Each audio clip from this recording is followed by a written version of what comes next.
Pues Sol, si quieres, empieza tú, que eres la anfitriona. Bueno, nada, yo brevemente me presento. Soy Sol Vieites, Soledad Vieites. En realidad mi nombre completo es María Soledad Vieites. Y bueno, lo abrevio de esta manera con Sol Vieites. Trabajo desde hace mucho tiempo, desde que me recibí en el 2004, en lo que es el primer nivel de atención en salud, en ACE también, primer nivel de atención sanitaria pública. O sea, son las propuestas de salud pública vinculadas a lo más cercano a donde vive la gente, no en hospital, sino en el primer nivel de atención. Sí estuve 4 años trabajando en la maternidad del Pereira de Rosell, en un proyecto bueno, que construir lo que es la propuesta técnica de la Fundación Canguro, que tiene que ver con situaciones de bebés en vulnerabilidad social y de las mamás embarazadas en esa situación. Y bueno, y actualmente desarrollo toda una propuesta que tiene que ver, después de todo este recorrido, con los aportes de la neurociencia perinatal y salud mental perinatal, pero desde lo que es la familia y ese sistema, que también, bueno, la neurociencia empieza como a tener publicaciones, un montón, a lo que le llaman papers, y mi idea es bajar esa información a las profesionales, a la familia, y integrarlo con la perspectiva de derechos humanos, con la perspectiva ecosistémica, con las experiencias que yo también tuve trabajo en el área, en los que son los equipos de salud sexual y reproductiva, los equipos de IBE, los equipos que trabajamos en acompañamiento a mamás adolescentes también, bueno, todo eso, pero bueno, tratando de ponerlo en diálogo con evidencias científicas, que por ahí mi idea es que no queden en esas publicaciones científicas, sino que empezar a ponerlas a, a las prácticas, o sea, ver que las prácticas puedan tomarlas para las prácticas profesionales puedan empezar a integrarlas, ¿no? Si no, no tiene sentido realmente tanta publicación si no llega a los profesionales que están en contacto con las embarazadas, con las mamás, con las puérperas, con distintas situaciones. Y ahora, últimamente, en enero, para terminar así, eh, estoy trabajando sí, en la Secretaría Nacional de Drogas, en el área de salud integral, y bueno, y me interesa muchísimo también como esta intersección entre lo perinatal y los consumos de sustancias, ¿no? Que también es como todo un mundo, por lo que trajo Silvia, que bueno, recientemente estoy llegando como a la magnitud de todo lo que hay que poder desarrollar para prevenir y para acompañar a las familias, no solamente a las embarazadas, sino a sus entornos que pueden estar también expuestos a situaciones de consumo. Finalmente a los bebés también, porque empezó a aumentar un poquito la tasa de bebés expuestos en entornos familiares donde se consume y terminan en situaciones de emergencia. Entonces, bueno, esto es como algo que me interesa mucho para poder generar apoyos. Pero bueno, desde siempre me interesó mucho la salud mental del bebé, y hablar de salud mental del bebé es hablar de salud mental de quien está con ese bebé y quien acompaña todo el proceso. Entonces no podemos hablar de salud mental del bebé sin hablar del bienestar de la familia y de la madre, quien está ahí disponible para el proceso de parto, bueno, para un montón de aspectos de la crianza y su entorno. O sea, siempre lo del entorno me parece muy, muy importante, por eso hablo de neurociencia perifamiliar, para poder hacer luz a las interacciones en ese sentido, entre los cerebros en determinadas circunstancias. Así que bueno, por aquí, después, Axia, presentate tú con cómo llegaste a este método y bueno, te escuchamos. Bueno, pues gracias Sol por esta invitación y por organizar este encuentro. Cómo llegó a este método realmente fue a través de mi propia experiencia de parto.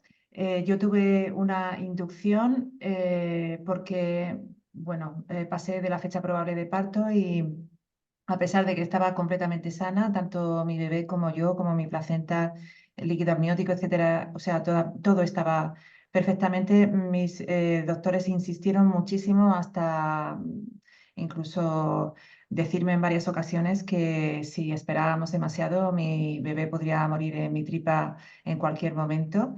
Entonces, bueno, después de mucho ir y venir a la clínica y ver siempre que todo estaba bien, accedí a una intervención que hoy mismo creo que no estaba bien indicada y que era innecesaria. Eh, Todo comienza, bueno, también como fue el procedimiento de la inducción fue bastante traumático para mí porque no me informan correctamente sobre cómo se va a hacer, sino que me rompen la bolsa directamente, me ponen un montón de oxitocina sintética y empiezo a tener contracciones uterinas muy intensas, muy intensas.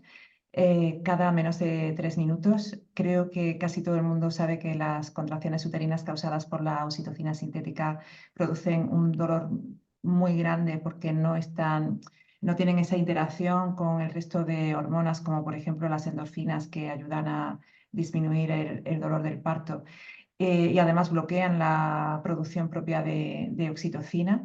Y sin embargo, a pesar de que yo tenía unas contracciones uterinas muy fuertes, no experimenté ningún dolor en absoluto.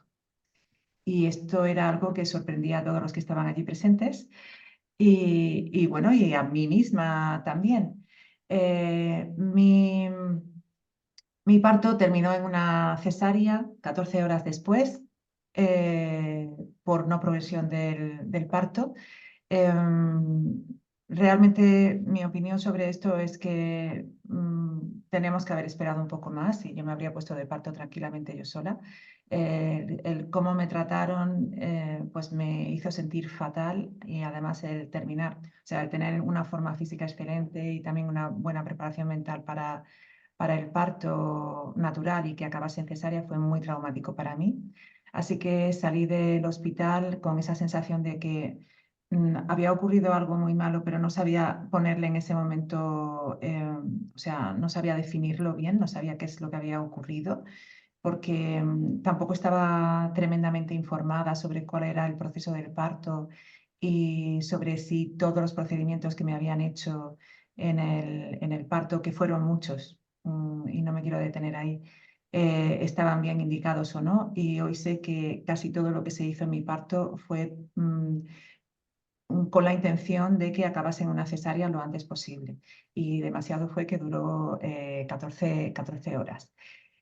Más allá de esa mala praxis médica, lo que extraigo de ahí también, aparte del shock, porque yo me fui en un shock postraumático que me duró aproximadamente 7 años, en los que fui de terapia en terapia, hasta que por fin logré, sobre todo, perdonarme a mí misma, que fue lo que más me costó de todo el proceso, más allá de lo que es mi trauma personal y las consecuencias que tuvo en mi hija, que también fueron muchas, o sea, 3 años sin dormir, despertándose 15 veces cada noche, terrores nocturnos, bueno, una falta de confianza en su cuerpo, en su propio cuerpo. Yo he estado, fíjate que he tenido esa intuición, digamos, de dormir con ella, masajearla todas las noches durante prácticamente hasta sus 13 años. Y durante muchísimos años mi hija no era capaz de cerrar los ojos y abandonarse a al masaje, a pesar de que se lo hacía yo, que soy su madre, ni al sueño. Eh, o sea, es esa. Yo tomé conciencia de una manera muy abrupta de las consecuencias que puede tener una mala experiencia de parto. Y la mía no fue una mala experiencia en el sentido de que fuese tremendamente doloroso para mí o que la vida de mi bebé corriese riesgo en algún momento y hubiera que sacarla, que extraerla con forceps rápidamente. La mía fue una inducción que acabó en una cesárea, no hubo ninguna urgencia entre medias ni nada, simplemente creo que sencillamente todos los procedimientos que me hicieron eran innecesarios, ¿no? A día de hoy. Pero claro, el darte cuenta de que le has fallado a tu bebé, de que te has fallado a ti misma de alguna manera, de que te han robado una experiencia que deberías de haber tenido y de que ha tenido unas consecuencias en la salud de tu hijo o de tu hija, bueno, que para mucha gente le pueden parecer que no son muy graves, pero que sí que lo son, y vosotras como psicólogas que sois, podéis entender lo que significa para un ser humano el no tener la confianza como para poder cerrar los ojos y vencerse al sueño, ¿no? Y cómo eso nos posiciona en el mundo exterior, ¿no? Pues bueno, pues me parece muy, muy, muy grave. ¿Qué es lo que quiero traer con esto? Que el momento del nacimiento es un momento importantísimo, importantísimo, tanto para la madre como para el bebé. Creo que no se habla de ello en la sociedad y deberíamos de volver todos la mirada hacia ese momento. Y, bueno, y el tema es el qué mal se trata desde la institución médica ese momento con tantísima intervención. En la mayoría de las ocasiones son innecesarias. Ahora mismo en España hay un 25% de cesáreas en la sanidad pública. En la sanidad privada hay hospitales que llegan al 50% de cesáreas. En Latinoamérica las cosas están muchísimo peor.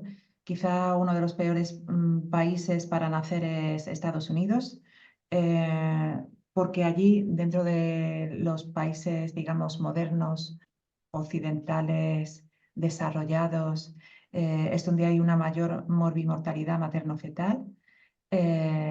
Y no es debido a lo que podría ser en otros lugares, ¿no? Como podría ser en África, en países que llamamos subdesarrollados, ¿no? En los que el problema es que esas mujeres, esas familias, en muchísimas ocasiones están en situaciones de desnutrición, de prácticamente en supervivencia, no tienen una supervisión ni ni unas medidas de seguimiento del embarazo óptimas. Allí el problema es otro, pero en Occidente el problema es la excesiva medicalización e intervencionismo en el parto.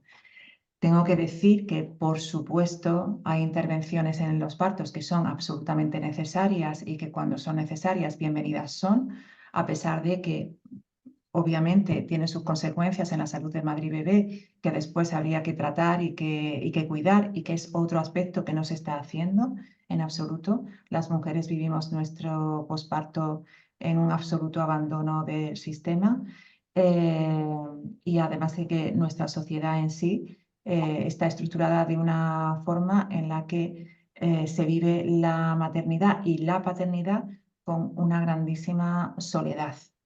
Y la soledad es otro de los factores que va a acompañar a este trauma del parto y del nacimiento. El cómo nacen nuestros hijos es muy importante, es muy, muy importante. Va muchísimo más allá de salir los dos vivos del hospital, que es la típica frase que suelen decir las mujeres, ¿no? Cuando les preguntas, oye, ¿cómo quieres que sea tu parto? Pues yo, mientras mi bebé esté bien, que, que sea como Dios quiera, ¿no? Y ese, mientras mi bebé esté bien, quiere decir, mientras mi bebé salga vivo, a mí me puede arrollar un tren y esto es muy peligroso. O sea, el parto en sí ya es un trauma porque supone una separación del bebé del cuerpo de la madre. Y el problema es que a través de la intervención agravamos ese trauma. Y es esto lo que deberíamos de prevenir. Por otro lado, esa otra información que saco de mi parto, que es, oye, ¿qué es lo que estaba pasando en mi útero? Que con las contracciones tan intensas provocadas por la oxitocina sintética, mi útero no duele en absoluto, no duele nada. La sensación física que tengo, y esto es importante, y también hago un llamamiento a fijarnos en cuáles son nuestras sensaciones físicas porque nos dan muchísima información.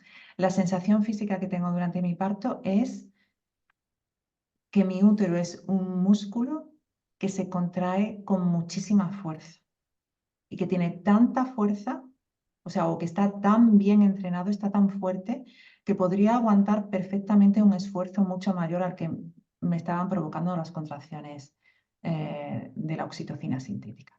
Y os digo que tenía unas contracciones que se salían de la gráfica del monitor, o sea, eran verdaderamente intensas. Claro, cuando yo me voy con esta información, empiezo a buscar, porque una de las cosas que me caracterizan, ¿no? Es que me gusta comprender el porqué y el para qué de las cosas. Mi background es científico, primero hice la carrera de matemáticas y después la de arquitectura técnica. Eh, y creo que esa conexión también con las estructuras y con las fuerzas y con saber qué es lo que está ocurriendo dentro de los materiales, perdonadme que utilice la expresión así, también es lo que me ha hecho, o sea, guiarme hacia ese lugar de comprender qué es lo que está ocurriendo en el útero de las mujeres, no solamente durante el parto, sino siempre. Y este siempre es algo importante. ¿Cuál es mi primer gran descubrimiento? Mi primer gran descubrimiento es el libro de Casilda Rodríguez, Pariremos con placer. Si no lo habéis leído, os lo recomiendo encarecidamente. En él, Casilda explica cómo a lo largo de la historia muchas personalidades, médicos y no médicos, han hablado de que el parto no debería de doler y que incluso en algunas investigaciones se ha encontrado con que esa expresión o esos gritos que las mujeres hacen durante el parto, pues en realidad no esconden dolor, sino que esconden placer, ¿no? Eh, Claro, cuando yo leo este libro, entonces me empiezan a encajar todas las piezas del puzzle. No es que yo tuviese un útero especial y tampoco es que yo tuviese una especial sensibilidad al dolor o no tenía sensibilidad al dolor, que no es esto, sino que mi útero sencillamente estaba sano, en muy buena forma para realizar el trabajo que estaba realizando, porque al fin y al cabo el útero no es otra cosa que un músculo. Y un músculo no duele cuando realiza el trabajo para el que está diseñado. Igual que no duele absolutamente ninguna función del cuerpo humano. No nos duele respirar, no nos duele hacer la digestión, no nos duele miccionar, no nos duele defecar, por qué nos duele menstruar y por qué nos duele parir. Esto es algo muy, muy, muy extraño. Sé que cuando se habla del parto sin dolor, enseguida se nos vienen todas las imágenes que tenemos sobre el parto en nuestro imaginario, todo lo que hemos visto fundamentalmente en las películas, porque las mujeres, bueno, la sociedad entera ha dejado de ver partos reales. ¿Alguna de las presentes ha visto un parto de verdad? Salvo el suyo propio. Disculpa, yo no viví parto, yo viví preparto de los dos primeros y siempre fueron 3 cesáreas. Fíjate. No llegué al parto. Bueno, yo tuve 2 partos casi en el expulsivo y a mí me sorprendió que siempre era como, siempre escuchaba que el dolor del parto, el dolor del parto, como algo intolerable, y a mí no me resultó intolerable para nada, me resultó mucho más doloroso lo que se le llaman los entuertos, que, que solamente los viví en mi segundo parto, después que tenía mi niña todo el primer mes, que ahí sí me moría de dolor, o sea, caminaba como en 4 patas, pero eso no era el parto, entonces nunca entendí, porque yo no había hecho ninguna preparación extrema, o sea, como eso que dicen intolerable, no, yo te puedo parir otra vez porque no me parece intolerable. También me pregunté si era que yo tenía una sensibilidad, un umbral de tolerancia al dolor diferente o algo, porque no entendía mucho que, o sea, tenía como esa representación de que tenía que vivir algo que me iba a partir en dos, y a mí no me partió en dos. Y bueno, fueron expulsivos los dos, no, no sé qué hubiera pasado en otro contexto, pero bueno, era como que se dilató todo rápido y llegaba ahí a la emergencia, como quien dice. Pero bueno, nunca tuve respuesta mucho a entender claramente qué fue lo que me pasó. Eso Muy no lo sé. bien. Mi hijo Pues, mayor, perdón, ¿Mm? mi hijo mayor que tiene 30 años, 30 años para atrás en el Uruguay, en el parto, saben bien, ¿no? Las cosas que nos decían, ¿no? Los que nos estaban asistiendo, ¿no? Los profesionales de la salud, bueno. Y lo de los dos prepartos, yo llegué a la dilatación, fue insoportable los dolores de la dilatación, o sea, insoportable. Y yo quería parirlo, parirlo. El mayor llegó y subió, yo sentí bien cuando subió. O sea, llegó, se le vio cabecita que era pelito negro, no sé, pero subió. Y pesaba 2.700. O sea, era chiquitito, pero no. Subió, me acuerdo hasta ahora que yo siempre le digo, él se llama Axel, le digo, Axel, vos subiste, no sé para qué subiste, le hubiesen nacido. Pero bueno, pasé a cesárea siempre y se me dijo se me dijo siempre, pues la profesional siempre fue la misma, la ginecóloga, de que yo tenía este canal de parto estrecho, que nunca supe bien qué es, pero que esa era mi condición para ir a cesárea, a pesar de los dos prepartos. Así que esa es mi historia. claro, sí, gracias Silvia por contarnos tu historia. Bueno, esa siempre es la excusa, el que el bebé es más grande que tu pelvis y que tú no eres capaz de parirlo. Esto es lo que les dicen a las mujeres, claro, cuando el parto no avanza. Y es que realmente el problema de la pelvis no es que sea estrecha, es que si te postran en una cama, te ponen anestesia, bueno, no sé si tú la tenías o no, y te impiden o te dificultan moverte, pues la pelvis no se puede abrir, pero los ligamentos de la pelvis pueden estirarse muchísimo y es más, sin ni siquiera estar de parto. O sea, nuestra pelvis es móvil porque si no lo fuese, no podríamos correr, no podríamos subir y bajar escaleras, no podríamos bailar, no podríamos tener sexo. O sea, hay un montón de situaciones en nuestra vida en la que la pelvis se mueve. Menos curiosamente en el parto, porque nos colocan en una situación en la que especialmente el sacro está inmovilizado y no nos podemos mover. Entonces, detrás de muchas intervenciones en el parto está sencillamente la postura de litotomía, de estar tumbada sobre tu espalda y no permitirte el libre movimiento.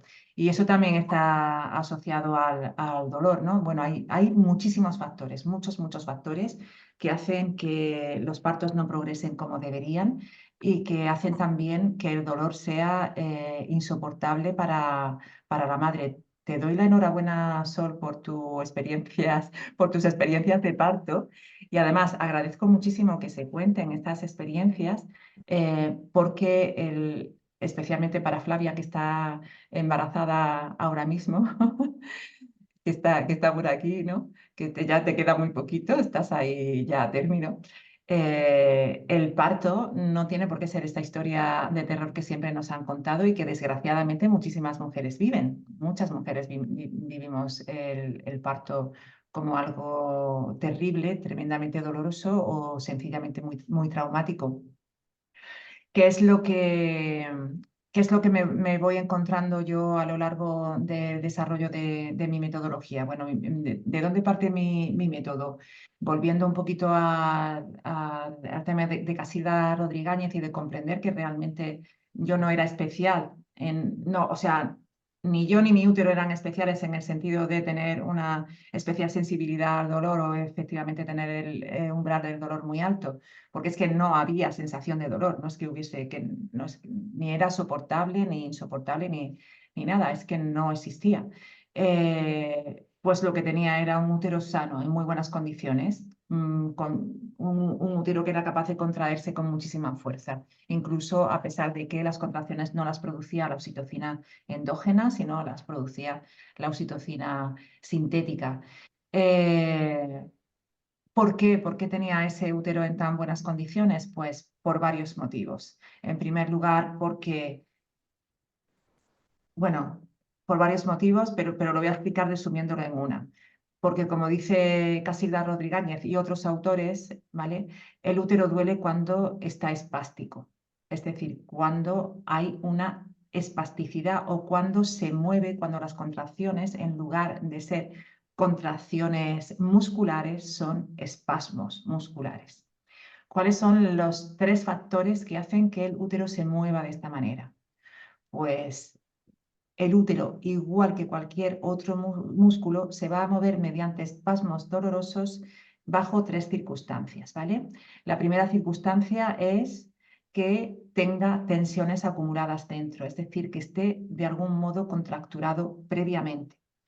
Todo el mundo ha tenido la experiencia de tener mucha tensión emocional o mucho estrés mental debido al trabajo o a cualquier circunstancia que te pase en la vida, e ir acumulando ese estrés en la zona especialmente de los hombros y del cuello, y de repente ir a hacer un gesto normal como puede ser girar la cabeza y a quedarte completamente pillado.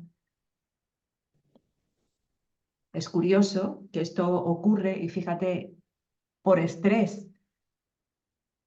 No ocurre por ejercicio físico en sí, no ocurre porque te has movido o porque hayas hecho un esfuerzo sobrehumano, porque hayas hecho un esfuerzo fuera de lo normal, sino que ocurre porque esos músculos estaban previamente contracturados por algo que ocurre a nivel mental, a nivel emocional.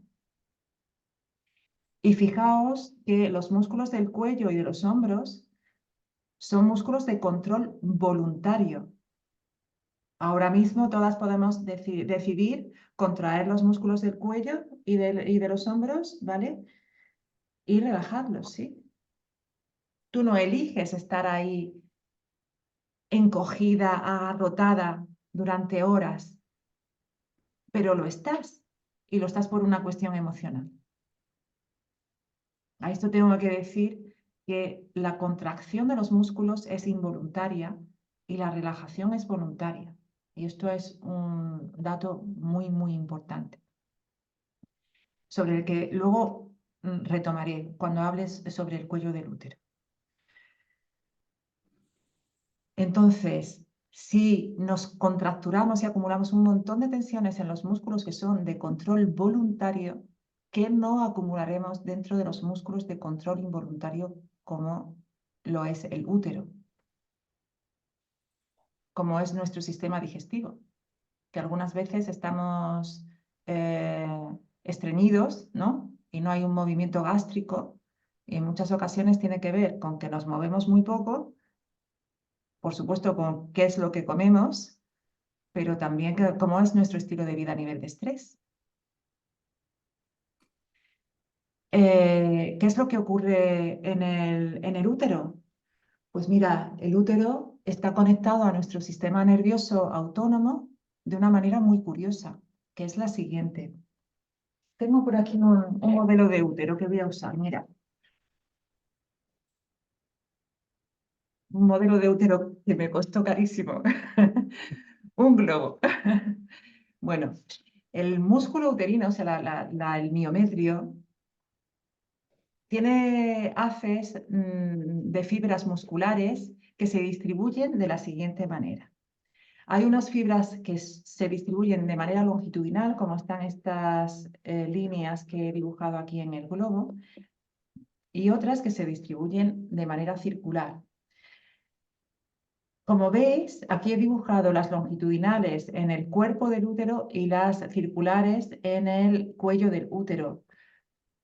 ¿Por qué? Porque ahí es donde hay mayor concentración de este tipo de fibras. Después hay otras fibras que van entretejiéndolo todo, ¿vale? Pero no me interesa hablar de esas en este momento.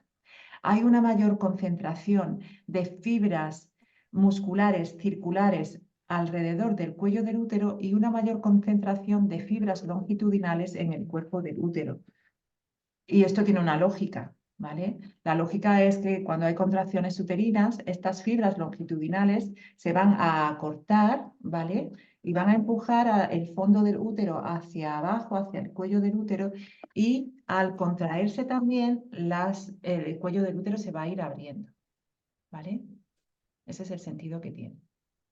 Pues muy bien.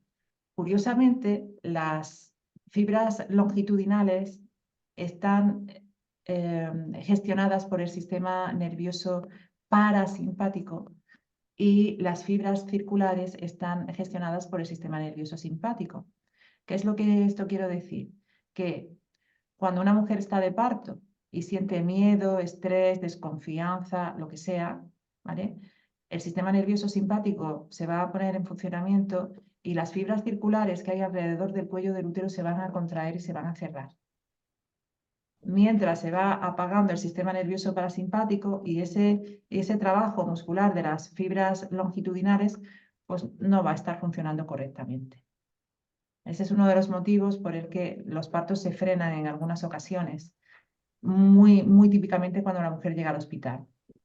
Estás de parto, llevas varias horas con tus contracciones uterinas, varias horas o una hora, ¿no? Como recomiendan, con contracciones uterinas cada menos de 5 minutos y dolorosas, como dicen. Entonces te vas al hospital.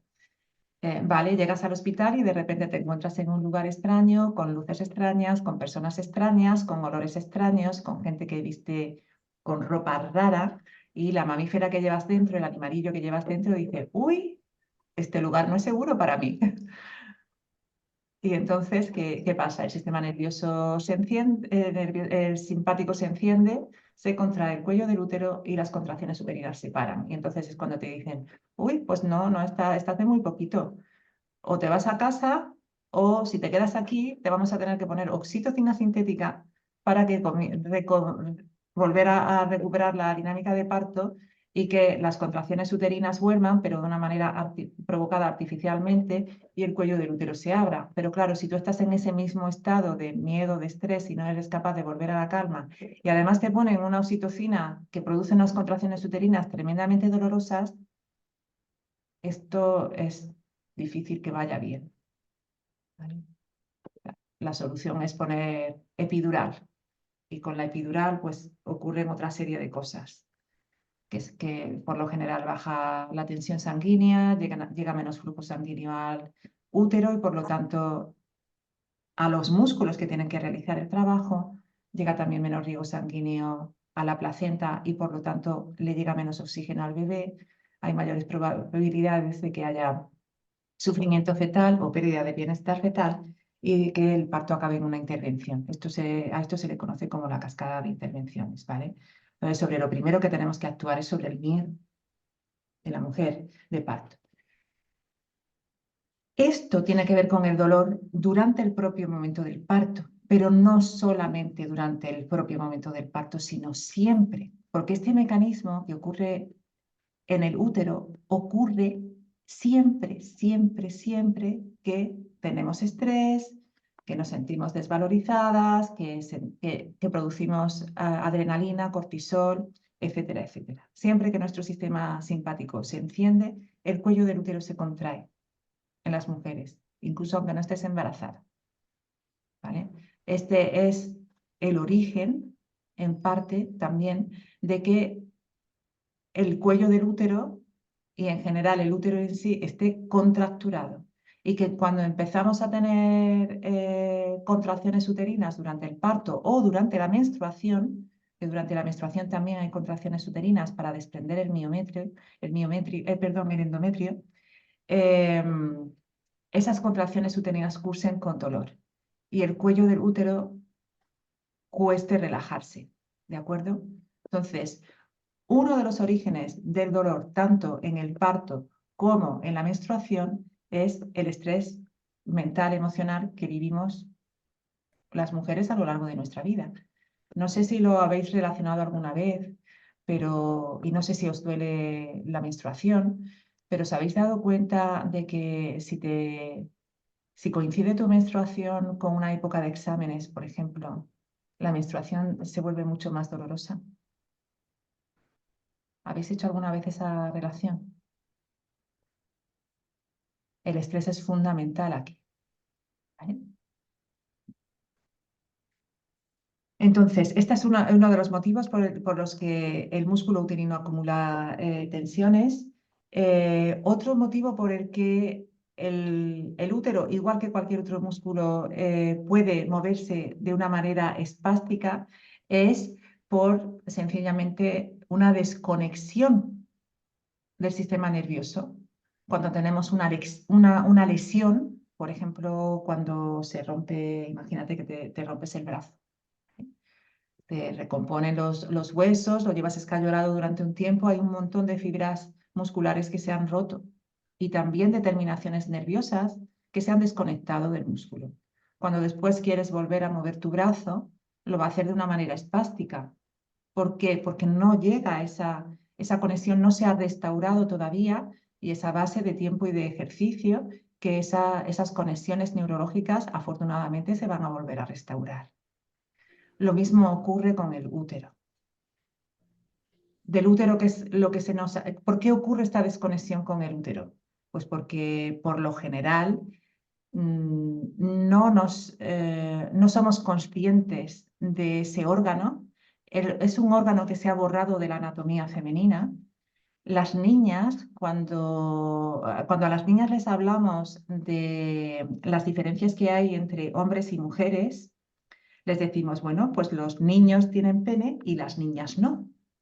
Ahora se está empezando a nombrar el sistema genital y reproductor femenino desde pequeñas, pero a lo largo de la historia nosotras hemos vivido una castración no literal, pero sí,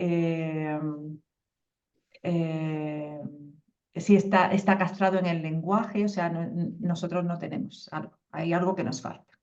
Cuando realmente no es que nos falte algo, es que nosotras tenemos un órgano de más, porque el pene y los testículos masculinos están también representados en la anatomía femenina, a través del clítoris y a través de nuestros ovarios.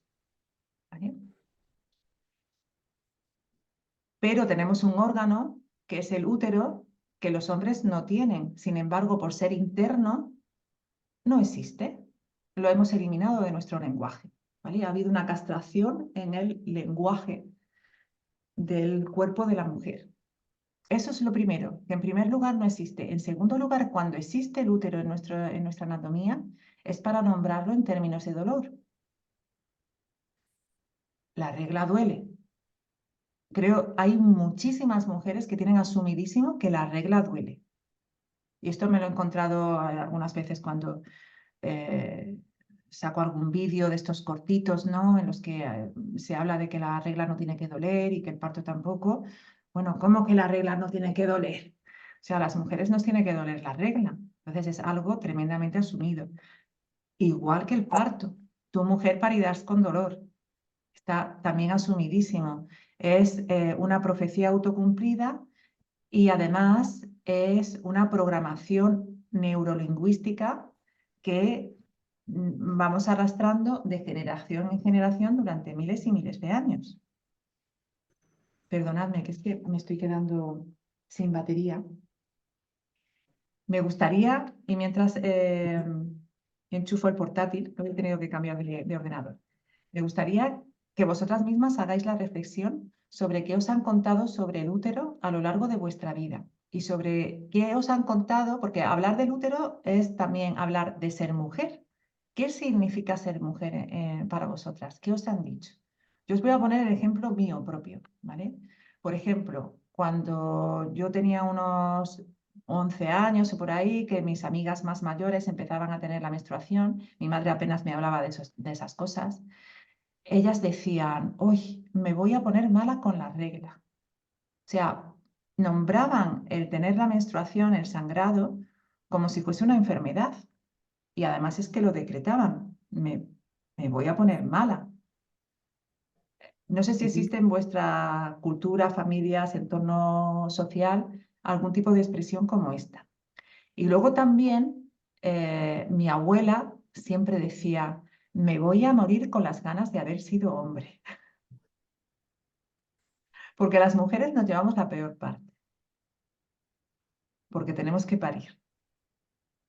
Entonces, ¿cómo habéis vivido vosotras eso? ¿Quién toma el relevo de aquí?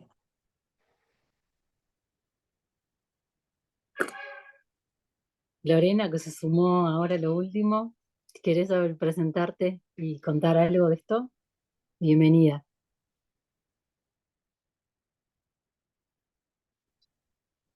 Hola, ¿qué tal? Yo soy psicóloga perinatal y psicóloga infantil. También soy puericultora. No me podía conectar porque tenía problemas con internet, con el Zoom. Soy de Argentina y bueno, por ahí este, este mandato de ser mamá y de criar a los hijos y de quedarse en casa o de resignar algunas cuestiones como mujer o como profesional para, para poder maternar. Ujú. Y respecto al útero en sí, Lorena, ¿te han hablado? ¿Recuerdas cuándo No, fue la primera en vez que casa te no se hablaron? hablaba de eso. En casa no se hablaba de eso. Me acuerdo que cuando la primera vez que menstrué, mi mamá lo primero que me preguntó es si no había comido remolacha y si estaba segura que lo que salía era sangre. Vaya. Fue lo primero que me preguntó. Y nos enseñaron en la escuela, sí, y yo ya sabía porque algunas amigas ya estaban menstruando. Y bueno, entonces eso. Eh, dijo, no, no, no, es sangre, yo sé que sí, así que bueno, eso fue la primera vez que hablamos, pero no me preguntó nada, me explicó cómo tenía que hacer para ponerme la toallita femenina y nada más. Vale, pues ahí tenemos esa desconexión neurológica. El útero no existe en nuestra anatomía. Es el músculo que no se nombra. O si no lo nombras, siquiera, ¿cómo va a estar conectado tu sistema neurológico con él? Imposible, ¿vale? ¿Alguien más que quiera aportar su experiencia sobre cómo ha vivido las menstruaciones y la información sobre lo que es ser mujer? Silvia. Bueno, yo voy a hablar yo tengo 58 años, por lo tanto era mucho más difícil que te hablaran. Y además mi mamá y mi papá somos del medio rural, o sea, de la ruralidad, o sea, menos se hablan de esas, y se hablaban, porque ahora se hablan, porque la educación pudo empezar a hablarlas. Eh, entonces, como mi padre era más comunicativo conmigo, mamá le dijo a papá que cuando sea, como era la menor, mi hermana ya me lleva 5 años y ya lo había vivido, entonces, como se comunica mejor contigo, sí, yo, bueno, vamos a ver, a acordaron entre ellos, y bueno, cuando me vino, papá me explicó. Papá me dijo, bañate, lávate la cabeza, todos los mitos de la campaña, ¿no? Hacé lo que vos quieras con tu cuerpo, vos no estás enferma, porque acá no sé si ustedes, las demás, conocen el dicho de que me vino Andrés, ¿no? O sea, en mi época me decían, me vino Andrés, y yo en la escuela, en el liceo, no entendía por qué me decían, me vino Andrés. Hasta que un día me dijeron que André era la menstruación, porque mi padre me había explicado de tal forma que yo no lo conocía, Andrea. Entonces tuve eso desde el género que un hombre que, que es mi padre me explicó, mi madre no me pudo explicar con mucha vergüenza. Y bueno, y papá me dijo todo, me nombró útero, ovario, todo, a pesar de no haber ido al liceo, era escuela rural lo más, pero siempre es un hombre que siempre investiga y lee y eso. Y bueno, ingresé así, pero siempre fui resistente a ser madre. Yo siempre que no quería ser madre, no quería ser madre, no quería ser madre. Y bueno, y supuestamente para la medicina no ovulo, pero tuve que ligar las trompas porque embaracé de nuevo, después lo perdí al ser otro embarazo y estaba complicada. Y bueno, y entonces esa fue mi historia, digo, a través de un varón que es mi padre que me explicó, pero siempre Gracias. me molesta hasta hoy, y por suerte se siente mucho menos esto de que me vino Andrés, ¿no? O me visita Andrés. Sí, sí, Muy bien, se le pone un eufemismo a la regla para no nombrarla. Gracias, claro, Silvia. decía eso. Sí, Andrés, el que viene una vez por mes, a me gozar vino de la que sexualidad, viene o sea, mejor. nada, todo prohibido, pero Andrés prohíbe todo. Pero está bueno lo que trae Silvia. Sí, en mi generación, yo soy del 79, se hablaba mucho del de estar enferma. No, fulana no, es que está enferma, está con la menstruación de estar enferma, ¿no? Y creo que eso se ha deconstruido bastante, como la menstruación como sinónimo de enfermedad, pero, pero se hablaba así en aquel entonces. Eh, bueno, nada, eso es lo que ahora estoy como conectando. Pero yo ahora que tengo una hija que tiene 10, eh, vio que una amiga de ella le contó como un secreto que tenía unas toallitas porque la madre le había dado unas toallitas para que llevara a la escuela por si le llegaba a venir, porque ella está como más grande y bueno, qué sé yo. Y mi hija tipo como que era como que me quería contar ese secreto de las toallitas. Dio más vueltas que no sé qué, hasta que al final me dijo, es que tiene unas, y me hacía como todo gesto, le digo, pero por eso tiene nombre. Bueno, tal, le costó horrible, yo no sé por qué, pero dio muchas volteretas hasta que finalmente me dijo que el secreto era que ella sabía que la amiga tenía toallitas en la mochila. Y finalmente no quiere, o sea, yo me pongo a hablarle y me dice, no me interesa el tema. O sea, a mí ese tema, no quiere que le hable, no quiere que o sea, como que no le genera como una ansiedad horrible y que es algo espantoso y que horrible y que cómo va a ser y que si es la sangre y bueno, qué sé yo. Y finalmente me dijo, yo te voy a confesar algo. Y yo dije, ¿qué me va a decir?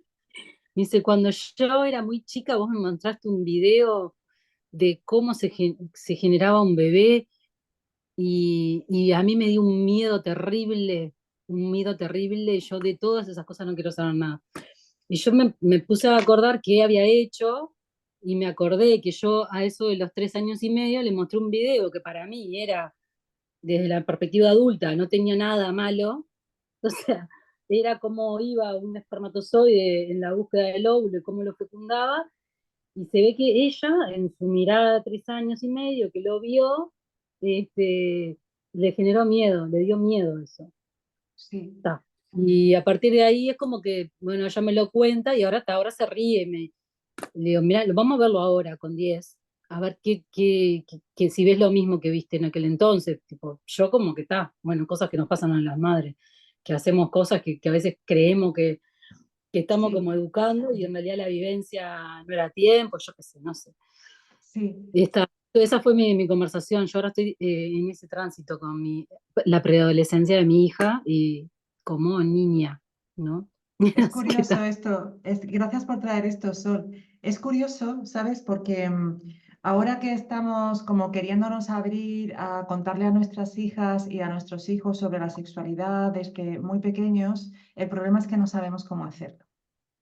Y yo también cometí ese error cuando mi hija tenía 3 años y pico, porque de repente empezó a querer tener un hermanito y tal, y dije, vale, pues ahora que ella tiene interés, le explico cómo funciona esto, y se lo conté de una manera muy amorosa y tal, y ella fue como, oh, Dios mío.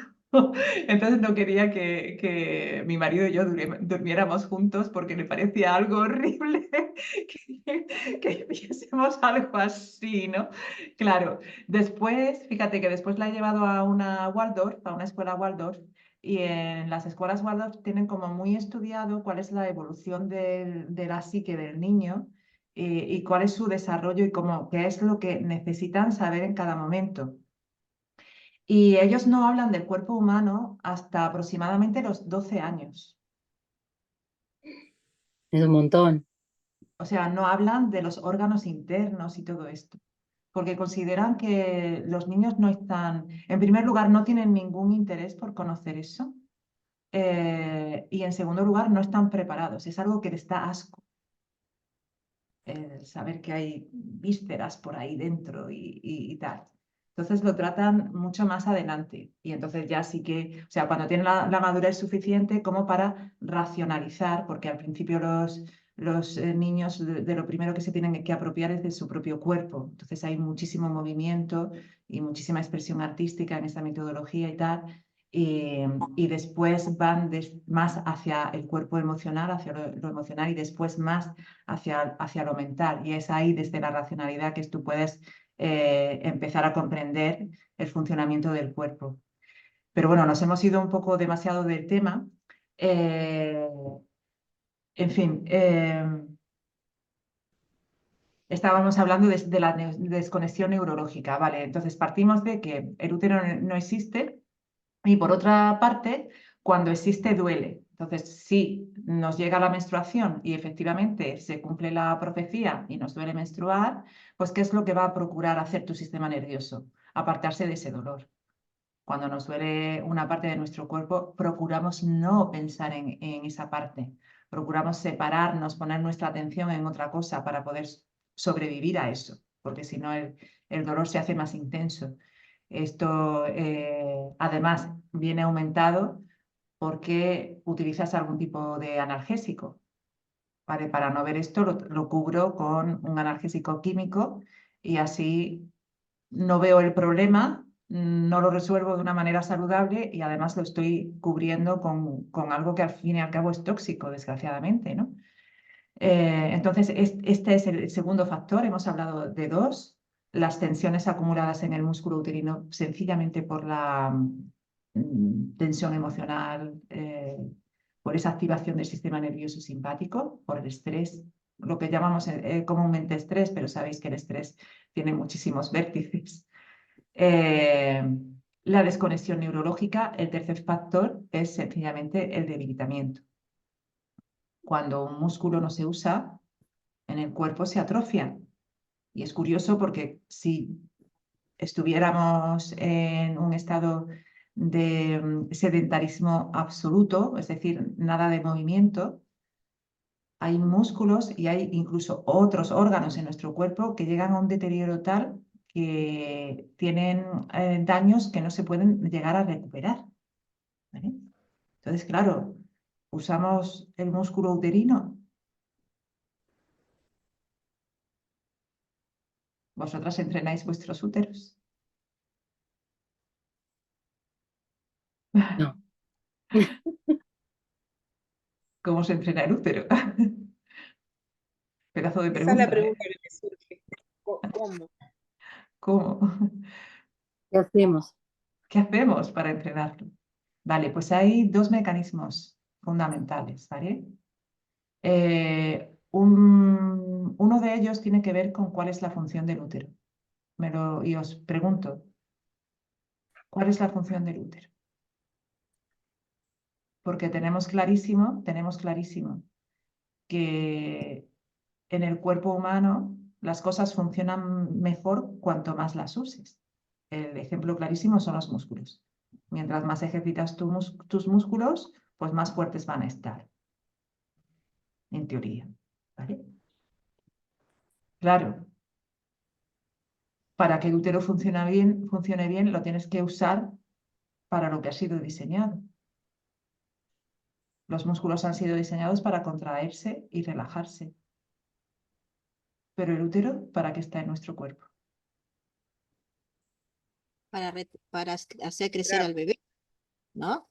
Para que Claro, pero la casa del bebé. sí, sí, pero no estamos embarazadas siempre. No. Y a veces no, pues no ovulamos más. Y a veces dejamos de estar ya. Y se Y nos ya. retira la menstruación y no tenemos el proceso del óvulo que ¿no? que madura o no madura, ¿no? O viene la merca, mira yo con mi lenguaje de consumo, no viene la menstruación, ¿no? Entonces, no me he puesto a pensar esa pregunta que tú dijiste, nunca me la formulé. ¿Para qué está mi útero? Ese es Porque otro problema. muchas veces, me dicen, usted no va a embarazar más, no va a menstruar más, vamos a retirar el útero, vamos a vaciarla, se decía antes, ¿no? A vaciarla. De que no sexo, pues está vaciada. Se sigue usando, ojo. Ojo, ay, lamentable, entonces no. Si se sigue Sí. usando. Sí. He escuchado mujeres que me han dicho, lo que pasa es que a mí me vaciaron. ¿Cómo? Sí. Así es. A muchas Así. mujeres les dicen, bueno, si ya no vas a tener más hijos, ¿para qué? Esto es un órgano que no sirve para nada, nada más que para tener hijos. Lo quitamos. Una vez, cuando hice esta pregunta en un grupo, me respondió una mujer, a mi madre le quitaron el útero después de tener a su último bebé porque el médico le dijo que el útero está o para tener hijos o para generar pólipos y miomas. Ay, Dios. Ay, Dios, sí. Entonces, desgraciadamente, produce pólipos y miomas, muchísimos, y quistes ováricos y cosas de estas, Los fibromas que hablas, los fibromas. fibromas. Ujú. Claro, claro. Terrible todo esto. Pero todo eso tiene que ver con que no usamos el útero para lo que ha sido diseñado. ¿Para qué más ha sido diseñado además de para gestar y parir? Ay, pues que yo no lo sé. No se os cae dentro de... no cae la ficha. Y pienso que es un órgano muy fuerte, ¿no? Con mucha fuerza, pero no se me viene bien la función. Similar al corazón, de repente, porque hasta late como el corazón, ¿no? Pero dicen que escuché por ahí alguna vez que era nuestro segundo corazón en las Sí. mujeres, ¿no? En esto darle importancia a este órgano tan preciado. Es un órgano Entonces, muy fuerte, efectivamente. la intuición femenina, que dice que tenemos otra percepción del mundo, la intuición femenina. No se me ocurre para la sexualidad nomás, porque sí, Yes. Silvia. Bien. ahí se contrae, ¿no? Inclusive también el orgasmo, algo, ¿no? No sé, algo, no sé si lo hemos experimentado, ¿no? Claro. Debe de Claro, está ahí para la sexualidad, pero fíjate que hasta para eso nos lo han quitado, porque se habla del orgasmo clitoriano y del orgasmo vaginal. Pero ¿y el útero? ¿No juega aquí? ¿No juega nada? si jugará, Claro, jugará que se le dice la mujer vacía todavía, ¿eh? Cuando está retirado el útero. La mujer vacía claro, ¿de qué? Porque sigue gozando con otros, ¿no? claro, Con- hay otras, afortunadamente hay otras estructuras que siguen funcionando, pero fijaos, es muy curioso, el útero efectivamente es el músculo más fuerte del cuerpo junto con el corazón. Tiene la fuerza necesaria para empujar a un bebé fuera de nuestra vagina, por el canal vaginal. eh, y esto no es un trabajo fácil, ¿vale? Por eso los partos suelen durar horas. Tiene que aguantar ese esfuerzo de horas, ¿vale? Y además palpita como el corazón, Flavia. Y tiene mucha relación con el corazón porque también se mueve a través de la misma hormona que el corazón, que es la hormona oxitocina, que la he nombrado varias veces. He nombrado la oxitocina exógena, pero hay esa oxitocina exógena, supuestamente el mismo compuesto que nuestro hipotálamo produce.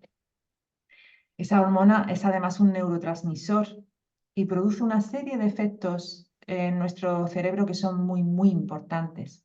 Pero lo maravilloso es que es la hormona del amor, es la hormona que se produce cuando sentimos esa sensación de amor, de caridad, incluso de gratitud.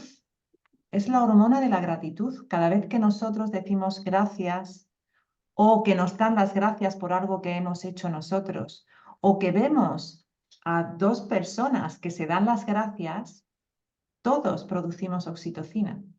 Es algo muy curioso. Es la hormona del orgasmo. Cuando tenemos un orgasmo, hay un chute de oxitocina natural, endógena, que produce contracciones uterinas. Entonces, tiene mucho que ver el amor y la gratitud y la caridad, todos estos sentimientos que nos hacen ser fundamentalmente humanos,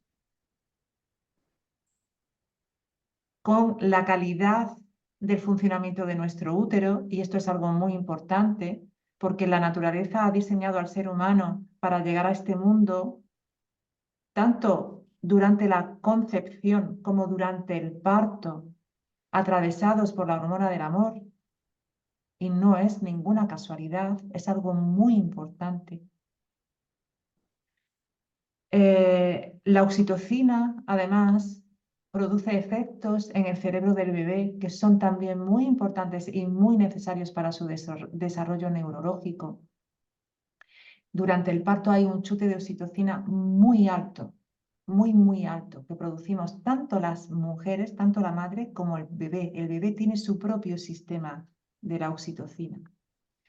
En ese momento, justo en el expulsivo, es cuando algunas mujeres experimentan un gran orgasmo, un orgasmo muy poderoso, mucho más grande que ningún otro que hayan experimentado en su vida. Y es gracias a la acción de la oxitocina. Incluso aunque hayan tenido un parto largo, difícil, doloroso, en ese momento hay algo que no te esperas, como decía mi madre, cuando le hablé de estos temas, dice, pues sí, justo, cuando sale la cabeza del bebé, tienes un sentimiento que no esperas que se parece mucho a un orgasmo. Pero es que el bebé siente ese chute de oxitocina también justo cuando su cráneo es aplastado y sale en ese momento, y en él hace que se desarrollen una serie de circuitos neurológicos que tienen que ver con la empatía. O sea, el área cerebral que nos conecta con los sentimientos de otras personas se activa de una manera categórica, es la epigenética del parto, en ese momento en el que el bebé sale por vía vaginal del cuerpo de mamá. Claro, los bebés que nacen por cesárea se pierden esto, obviamente, y es muy importante. Hay otra cuestión que va más allá de lo que es puramente neurológico o puramente emocional, que es una cuestión espiritual. Cuando las mujeres experimentan este grandísimo chute de oxitocina, muchas de ellas tienen una experiencia extática. Sienten que hay algo más, hay algo que las conecta más allá de la propia experiencia física o de la propia experiencia emocional. Y algunas, por ejemplo, la mujer de la portada de mi libro, que normalmente lo tengo por aquí, pero hoy no, me vais a dar un momento y voy a ir a por él. Os lo enseño.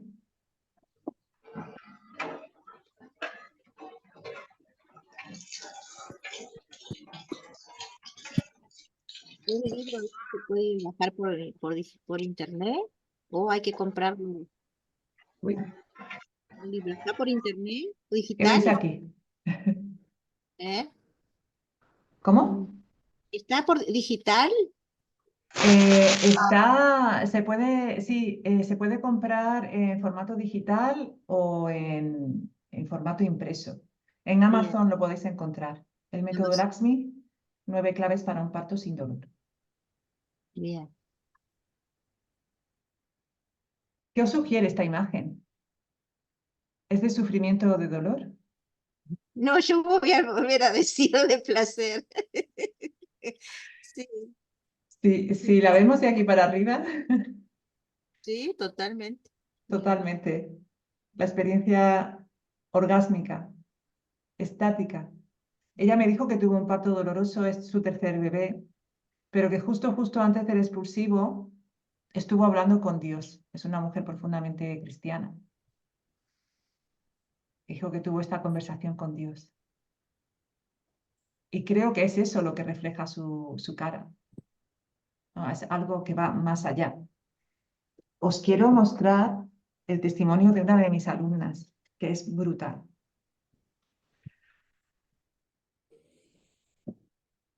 Dame un momento.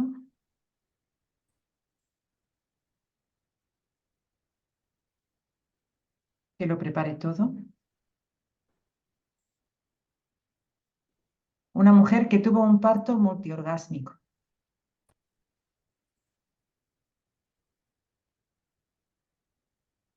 Oh, perdón, no se oye. Y yo le digo, tuve más o menos como de 50 a 60 orgasmos. Ya dejé de contarlos al final porque dije, ay no, ya mucho pensar. Pero cuando la bebita nace, Aisha, pero yo estaba teniendo orgasmo, una paz, un gozo así. Y me empiezo a reír, Aisha. Y yo dije, ay no, Dios mío. Y cuando siento un placer tan grandotote y la bebé, ¡pum!, sale completita. La agarro y me pongo a abrazarla, me pongo a besarla y se la doy a Cris y la empezamos a besar y la bebita estaba sonriendo. Ahora que yo estoy tan conectada con mi cuerpo que yo estoy dándole a ella su lechita y yo siento a mi útero vibrar y él se está sanando. El hecho que las gráficas mostraran que mi útero estaba vibrando, desde allí yo dije, esto está así apoyado, esto es real, estamos viviéndolo en carne y hueso. Todo lo que en teoría hemos aprendido, ahí queda plasmado, o sea, está comprobado que sí, el útero vibra, respira, tiene contracciones correctas y que la bebita que haya salido así en expulsivo y que me haya dado mucho placer, no sé, una comprobación de que sí es posible, sí es cierto. Yo dije, voy a buscar mujeres que sean positivas, porque empiezo a contarle a las mujeres alrededor mío que están embarazadas y todas, ay, te vas a partir la cabeza, te va a doler, te vas a morir, vas a quedar deforme. Y así, mucha negatividad. Yo dije, no, esto no puede ser así. Si fuera tan horrible, entonces nadie tendría bebés. Escuché el método Laxmi desde la semana 32. Encuentro el programa y usted nos da ese reto de 5 días. Y yo lo escuché todito, lo escuché varias veces y luego se lo presentó a Chris y le digo, Chris, yo quisiera que compremos este método. Y a mí lo que más me gustó es que usted siempre está sonriendo. Y cuando escucho su historia, que su historia fue difícil, Aisha, de verdad, cómo lo siento, pero el hecho que usted se haya recuperado de eso y que usted lo vea desde otra perspectiva y que ahora nos ayude a nosotras de una manera tan humilde, tan así como sin egoísmo, sin tener como celos, sino más bien usted se alegra cuando escucha estas historias. Entonces yo dije, no, yo tengo que seguirla a ella. Y por eso le presenté a Cris el método y le dije, la tengo que escuchar a ella, quiero saber quién es, quiero saber de todas estas mujeres y las madres Laxmi, ¿verdad? Y yo sufría porque yo creo que estoy siendo sanada. Sufría de una endometriosis grado 4, muy invasiva. Penetró mi diafragma, parece que lo irritó, penetró mi vejiga urinaria y la llenó de úlceras. Tiene tantas úlceras que parece un colador. Invadió mis intestinos, mucho mi útero, mis ovarios, prácticamente los destruyó así al grado de que me dijeron de que si yo quería quedar embarazada naturalmente tenía más o menos como del 1 al 5% de probabilidades. Yo estaba esclava del dolor, esclava, yo sufrí abuso sexual, Aisha, cuando yo era chiquitita. Y lo sufrí por mucho tiempo, más o menos desde los 4 años hasta los 7 años de edad, abusada, así, ultrajada. Me lo quitaron todo, Aisha. Un dolor muy fuerte. Y, y luego cuando fui adolescente, también muy perseguida. Yo no podía utilizar cierta ropa porque ya era como un derecho de ellos para tocarme. Y cuando me vuelvo adulta en la Universidad de Guatemala, lo mismo, mucha persecución.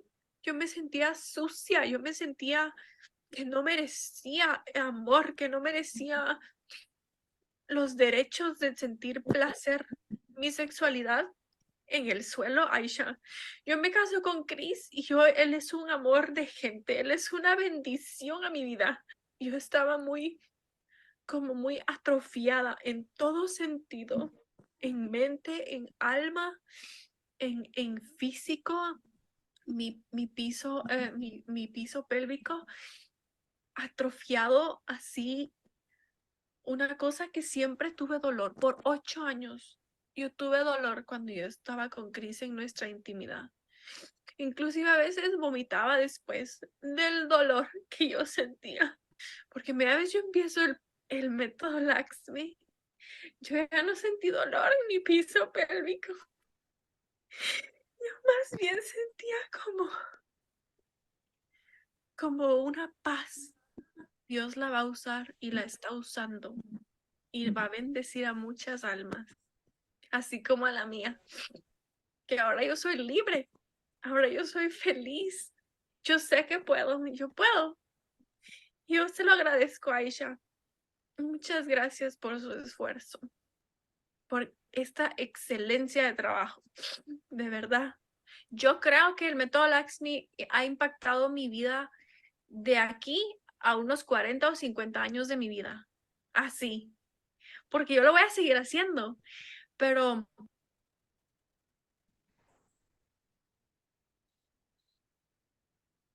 Bueno, este es probablemente uno de los casos más extremos que he tenido en el método Erasmi. Ella misma lo ha contado, su historia, una mujer que ha sido abusada, ha vivido dolor, yo creo que toda su vida, y tuvo un parto multiorgásmico. Cada contracción uterina era un orgasmo. Y solamente hizo el método durante 6 semanas, que es lo que más pillada me tiene, porque realmente es un entrenamiento, hay un entrenamiento físico dentro del método y un trabajo a través de meditaciones. Lo que trabajamos a través de las meditaciones y del ejercicio físico es, en primer lugar, la relajación del útero. Es lo primero que hay que hacer. El útero tiene que soltar todas esas tensiones que ha ido acumulando a lo largo de los años para después poderse fortalecer y contraer con la fuerza que tiene que tener durante el parto. Y la conexión con el sistema nervioso parasimpático y con el sistema de la oxitocina es muy importante. Entonces, yo trabajo muchísimo desde el placer en el movimiento. No solamente el placer durante las relaciones sexuales, porque las relaciones sexuales son un medio de sanación muy grande para el cuerpo y también para la mente. Vosotras lo sabéis que sois psicólogas y también pueden ser un medio de generación de muchísimo trauma, desgraciadamente. Y lo que encuentro en las mujeres que practican el método Erasmi es que encuentran esa sanación también a nivel sexual. Y no es porque, obviamente sí que les recomiendo que tengan orgasmos, porque es una de las maneras que tiene el útero de fortalecerse, obviamente, y además porque da muchísimo placer y el placer es importante en nuestro cuerpo, es muy, muy importante. Pero es esa conexión que vuelven a tener las mujeres con su útero a través del movimiento, de la conciencia corporal. Es a través de la conciencia corporal que vamos a hacer esa reconexión neurológica que se ha perdido con el útero a lo largo de muchísimos años. De hecho, está en el transgeneracional ya. Las mujeres tienen que sufrir por el mero hecho de ser mujeres. Y esto es algo con lo que cortamos de raíz en el método Erasmi. Ser mujer es algo maravilloso, nuestro útero es algo maravilloso del que podemos y debemos disfrutar. Y el parto, curiosamente, está diseñado por la naturaleza para que sea así. Cuando vemos el testimonio de Jamie, seguramente que la mayoría de nosotras ha pensado que es una cosa totalmente excepcional. ¿Qué opináis vosotras? ¿Os Yo parece normal tengo esto? una pregunta, que Sí. ella dice, lo voy a seguir haciendo, y ahí no entendí a qué se refiere. A practicar el método. Más Porque allá más allá del del parto. embarazo y del parto, claro, que tiene beneficios siempre. O sea, una de las cosas que más obvio hay sobre la práctica del método es que desaparece el dolor menstrual muy rápidamente. Claro, esto es más evidente que el parto, porque el parto es algo que las mujeres practican el método a lo largo de su embarazo y tienen el parto luego después. Y realmente no todas las mujeres embarazadas consiguen tener un parto orgásmico, ni muchísimo menos sin dolor, ¿vale?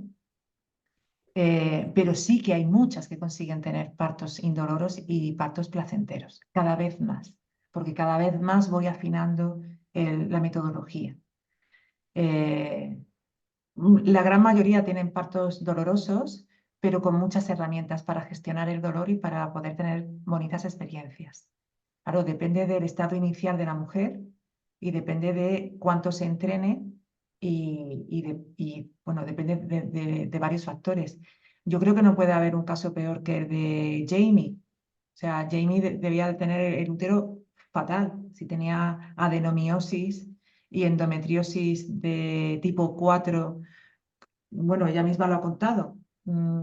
Se había generado endometrio en muchísimos órganos del cuerpo, incluso la habían operado 2 veces del tracto digestivo porque se le había cerrado. El endometrio lo había llenado por dentro. O sea, es un caso gravísimo el de Jamie. Y ella empezó en la semana 32 y se le adelantó un poquito el parto, dio a luz en la 38, solamente tuvo 6 semanas. Ahora bien, ella practicaba el método todos los días. Hacía una sesión de ejercicio físico al día, hacía 4 meditaciones al día, se leyó mi libro 3 veces, lo subrayó, se visualizaba a sí misma en la señora, como ella dice, en la señora de la portada del libro, esa señora tan hermosa que tiene usted en el libro. O sea, ella se metió hasta el fondo en la metodología y tan grande fue, y esto no lo dice en el vídeo, que siempre habían sido dolorosas sus relaciones sexuales hasta unas semanas antes de dar a luz, en que empieza por primera vez en su vida a tener relaciones sexuales placenteras. O sea, es brutal, su caso es brutal. Creo que si ella puede dar a luz de esta manera, cualquier otra mujer podría.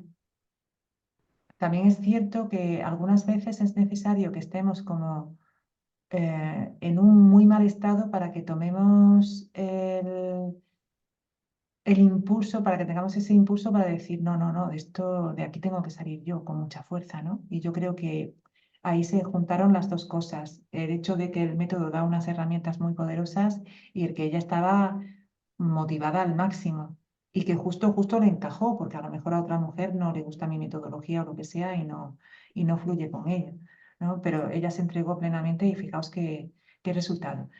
Un rato comimos. Os tengo que decir una cosa, esto que es un parto excepcional desde nuestra perspectiva, realmente esto es un parto normal.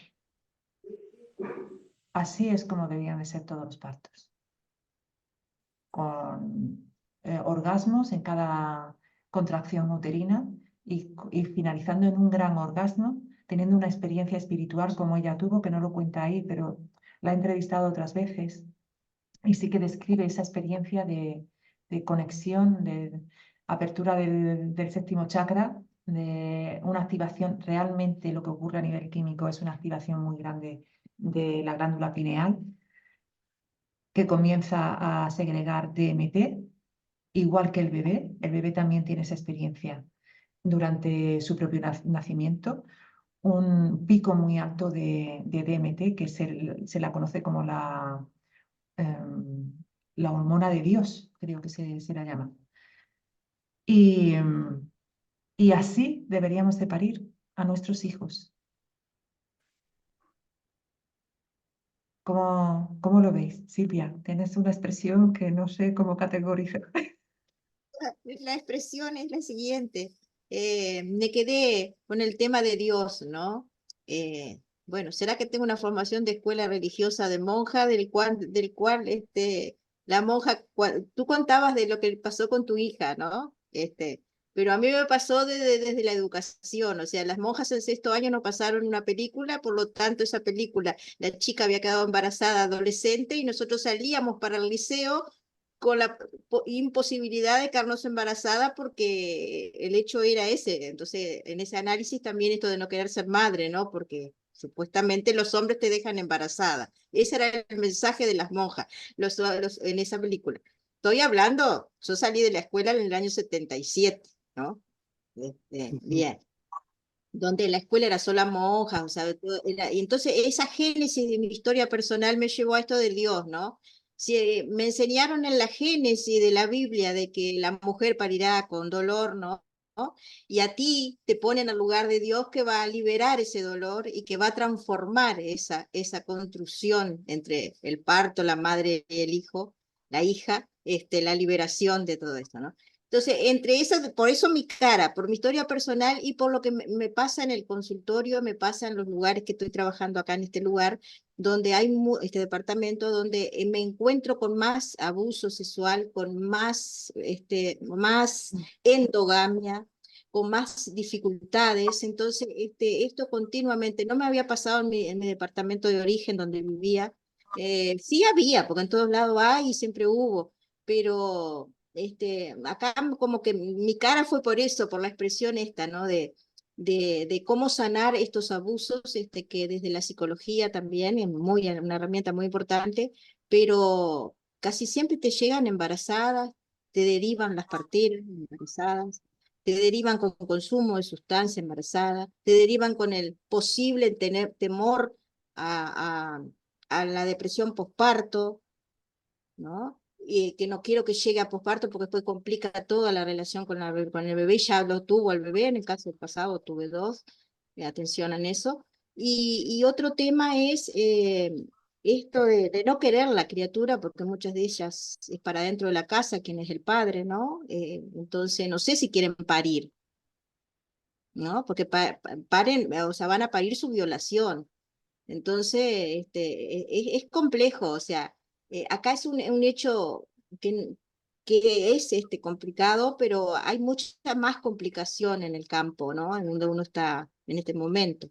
No solo en este lugar, digo, en todos lados, digo, pero se está dando mucho y se combina también con las sustancias, entonces, y con esa no tener conciencia de lo que estoy haciendo, porque estoy en otro tipo de conciencia, que quizás sea también con Dios, porque también buscan la sustancia a veces por una conexión, ¿no? De ganas de vivir y de esto de generar amor.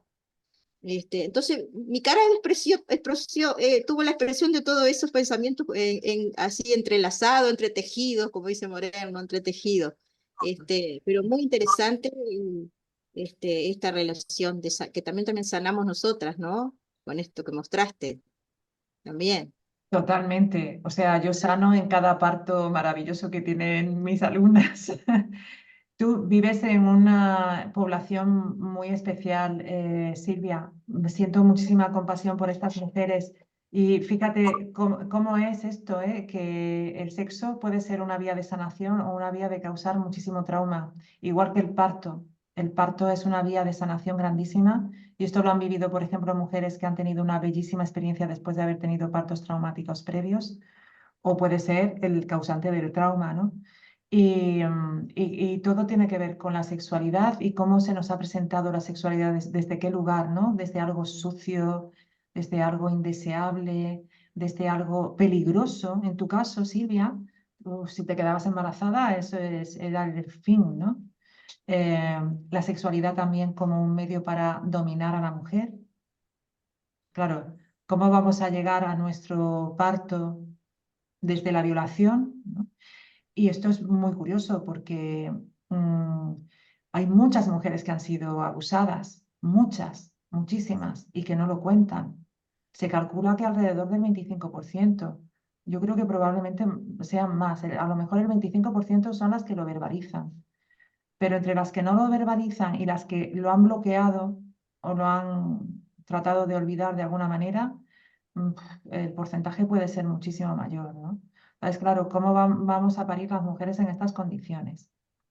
Eh, claro, hay otras perspectivas desde otros lugares, ¿no? Desde el lugar de que la sexualidad es algo sagrado. O sea, fíjate, cambias el cuento totalmente. Lo que dice Jamie, pues Jamie es una persona muy, muy especial. Bueno, ella va a entrar pronto en la certificación de profesoras del método Erasmi, porque claro, a ella le ha tocado esto tan profundamente, ha sido un cambio de vida para ella increíble, desde vivir en un absoluto dolor en el que su propio embarazo fue un milagro, el tener relaciones con su ángel, que ella dice, ¿no? Con su marido, pero casi por obligación, porque para ella no eran nada placenteras, se iba a vomitar después de tener relaciones, ¿no? A sanar su sexualidad y a volver a amarse. Ella me ha contado muchas veces que ha vivido y que vive siempre con el miedo de que alguien entre por la puerta y la viole, ¿no? Y ahora tiene una niña, entonces tiene un sentido de protección de su hija, ¿no? Y está entusiasmada en contar su experiencia de parto para que todas las mujeres sepan que se puede parir así, ¿no? Y que somos merecedoras del placer y del amor, que es otra de las cosas que nos han arrebatado a lo largo de la vida. El sexo es malo porque te puedes quedar embarazada y además porque eso es de ser sucias, ¿vale? De ser... Las niñas buenas no tienen sexo hasta que se casan. Nos han arrebatado tantísimas cosas, ¿no? Y ahora ahora hay la corriente opuesta, ¿no? Es, ten sexo mientras más mejor y sin mirar con quién, ¿no? Que también es algo terrible, porque la sexualidad no se puede separar de la emotividad y de los sentimientos. Entonces, de repente, Sí. tenemos nuestras vaginas cerradas, o sea, hemos pasado de tener nuestras vaginas cerradas a tenerlas abiertas para cualquiera. Oye, esto no es así, nuestro cuerpo también es un lugar sagrado. Pero, y no he hablado sagrado en un sentido espiritual, sino vamos, en un sentido físico también. Hay que tener mucho cuidado con lo que dejamos entrar en nuestro cuerpo y en nuestra vida, ¿no? Y bueno, pues en este panorama es en el que estamos acompañando a las mujeres durante su embarazo. La ayuda psicológica es fundamental, pero sabes que yo encuentro que en el ejercicio físico, en el movimiento, en la conciencia corporal, en el conocerse, en el adquirir dominio sobre tu cuerpo, en el movimiento desde el placer, hay un atajo a la psique muy poderoso. Mm. Ahí se Sí, mueven cosas a un nivel muy profundo, pero de una manera muy sutil, sin ni siquiera tenerlo que nombrar. Y eso es lo que ha hecho Jamie, por ejemplo. Ella ha ido sanando sin necesidad de nombrar muchas cosas, pero le estaban tocando por dentro y ella lo sabe. De hecho, ella sabe perfectamente que su endometriosis es debido a los abusos sexuales. Y esto también lo he encontrado en muchas mujeres, porque acompañamos a mujeres también en el proceso de fertilidad. Y ese es otro de los beneficios que tiene el método en la fertilidad. Porque hay un aspecto hormonal que todavía no he estudiado en cuanto al método. O sea, sí que tengo bastante claro cómo funciona mi metodología a nivel neurológica, a nivel de activación del sistema nervioso parasimpático y a nivel de la hormona oxitocina, pero creo que falta por estudiar el efecto de esa hormona oxitocina y del movimiento, del propio movimiento a nivel hormonal, porque, por ejemplo, hay mujeres que practicando una sola vez una de las meditaciones que hay en el método, cambian su menstruación. Por ejemplo, si les faltaba, no sé, una semana para que le venga la regla, puede que le venga ese mismo día o al día siguiente, después de practicar una meditación. Y esto obviamente es porque hay un cambio a nivel hormonal bastante interesante, porque la teoría dice que la menstruación ocurre 14 días después de la ovulación, ¿de acuerdo? Entonces ahí hay un entre medias que en las mujeres, por ejemplo, que tengo en los cursos de fertilidad, hay algo muy curioso que ocurre, y es que a pesar de que mis cursos son online y que cada mujer está en un lugar diferente de la Tierra, se acaban sincronizando sus menstruaciones con la luna. El otro día, es que el fin de semana, el miércoles pasado, estaban todas pletóricas, estaban contentísimas. Y no es frecuente en las mujeres que están en procesos de fertilidad porque cada vez que les viene la regla es un fracaso para ellas. Y esas estaban todas contentas y es que una tras otra me decían, ay, yo es que estoy ahora en preovulatoria. Y justo estábamos en pre-luna llena. Sabéis que la luna tiene un efecto sobre el ciclo menstrual. Claro, si vivimos completamente de espaldas a nuestro propio ciclo, que es una de las cosas que trabajamos con las mujeres en fertilidad, el conectar con su ciclo menstrual, y si estamos completamente apartadas de la naturaleza, porque claro, ya la luna, ¿qué dices? Tenemos luz eléctrica, pantallas, etcétera, etcétera. El efecto es el de la luz, ¿no? La mayor luminosidad en el cielo por la noche. Claro, todo esto se pierde. Pues hay muchas cosas que a través de este trabajo eso, físico y meditativo nos acerca muchísimo más a nuestra propia naturaleza y a la naturaleza en sí. Y esto es súper interesante. Entonces, acabamos de crear el Instituto Europeo de Estudios de los Ciclos Vitales Femeninos y queremos empezar a hacer investigación científica sobre todos estos aspectos. Y por otro lado, lo que nos hace falta es más profesionales que se formen y extiendan esta metodología por todas partes, porque es una auténtica maravilla. O sea, es que te devuelve a tu propia esencia como mujer y, por supuesto, como madre. No es lo mismo entrar en la maternidad después de haber tenido una intervención con todas las durezas que esto trae en el posparto, y Silvia, que ha tenido 3 cesáreas, pues seguramente estará de acuerdo conmigo que no es lo mismo. O sea, no es lo mismo tener los partos que tuvo, por ejemplo, Sol, que prácticamente se le cayeron ahí en la clínica, ¿no? Iba a tenerlo en el auto, mi primer hijo. Era aguantarme porque para mí salía ahí en el auto, horrible, una vivencia salada. Que podrías haberlo tenido tranquilamente en tu casa y hubiera sido el mismo. Prohibitiva, no Tenía- podés tener ahora, ¿no? salí También. corriendo al hospital. Y que tenerlo después de una intervención quirúrgica. Normalmente tenemos una intervención quirúrgica y pasamos unos días de reposo y tal, sin hacer nada, en la que hay alguien que nos cuida. No, nosotras, después de la cesárea, que es una operación de cirugía mayor, tenemos que ponernos a cuidar de otro ser 24 horas al día. Es una locura. O sea, claro, no entras de la misma manera en la maternidad, eh, si has tenido una experiencia que si has tenido otra. Y muchísimo menos si has tenido una experiencia de parto orgásmico como la de Jamie. O sea, el vínculo que ella tiene con su bebé no tiene nada que ver probablemente del vínculo que cualquier otra madre que tenga con su hijo. Sí, Fíjate, además, consecuencias que vivís en la cesárea, porque en el caso de primeriza, primer hijo, y el hijo nació con dificultades porque le faltó oxígeno, entonces fue a incubadora y yo lo conocí al otro día, a las 5 de la tarde nació y al otro día me lo trajeron de la incubadora a las 9 de la mañana, entonces yo lo conocí por primeriza, no tuve de acá ni de, o sea, y ahí tuve que aprender a ser madre, vincularme, desde ese extraño que me traían, que yo sabía que estuvo adentro, pero que era un extraño, no sé, incluso mi hermana me decía, ¿será que te trajeron a Axel o te trajeron a otro niño, no? Porque claro, están esas dudas de que los funcionarios sepan quién es el hijo de, ¿no? Que saben bien, digo, pero que quedan esos mitos, ¿no? De que sí será, ¿no? claro, Este, no ningún mito, Silvia. O sea, como mamíferas, nosotras estamos diseñadas para vivir la experiencia del parto. Esto lo saben muy bien los veterinarios. Si tú agarras a una vaca que está de parto, la anestesias y le sacas al ternero, cuando salga de la anestesia no lo va a reconocer. No ha vivido el proceso, no lo ha lamido, no se ha comido su placenta. ¿Entiendes? No sabe que ha parido. Entonces, ese hijo no es suyo. Entonces, esa extrañeza que tú decías, me han traído a un extraño, es que lo has dicho tan bien, o sea, es que las palabras son tan importantes. ¿Se habrán equivocado? Por supuesto que te cabe la duda de que se hayan podido equivocar.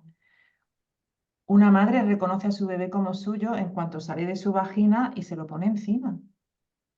Sabes que lo has parido, tú has pasado por todo el proceso. y Claro. además se lo ponen en el corazón al corazón, entonces sabes que late contigo, que tú la tienes contigo. Bueno, es que la naturaleza no emplea recursos en balde. O sea, todo lo que hay dentro del proceso del parto y del nacimiento tiene un porqué y un para qué fundamentales. Y es para conectarnos con la vida. No sé si trabajáis alguna de vosotras con terapia regresiva, pero yo he hecho regresiones a mi propio nacimiento. Es algo que os recomiendo hacer, porque de repente te encajan las piezas de un montón de cosas. Bueno, por ejemplo, mi madre tuvo un parto terrible mío, en el que se desgarró, en el que tuvo un prolapso uterino que le duró veintitantos años. Fue cuando yo tenía 25 o 26 años que decidió operarse y quitarse el útero, o sea, las relaciones sexuales cómo serían. También le cosieron un poco demasiado cerrado la vagina y las relaciones sexuales empezaron a ser terribles a partir de entonces. O sea, ella tuvo una experiencia terrible que le duró un montón de años. Desde la perspectiva del hijo que nace por tu culpa, ¿sabes? Entonces, yo me he dado cuenta, por ejemplo, al hacer esa terapia regresiva, de que a lo largo de toda mi vida yo he estado intentando compensar a mi madre por todo ese sufrimiento. Yo he sido la niña buena, la niña de sobresaliente, la que mejor lo hacía todo, la que quiere cuidarle y que ella lo pase bien a pesar de que ella no quiere estar tranquila en su casa y que la deje en paz. O sea, me he pasado toda la vida intentando compensarla por esto. Un bebé no tiene que cargar con esa carga. Sí, por eso está bueno, para mí es muy importante y cada vez veo que el profundo desconocimiento de nuestra propia historia perinatal, ¿no? Cuando yo iba a hacer preguntas del embarazo actual, pero ¿y qué sabes de tu propia historia?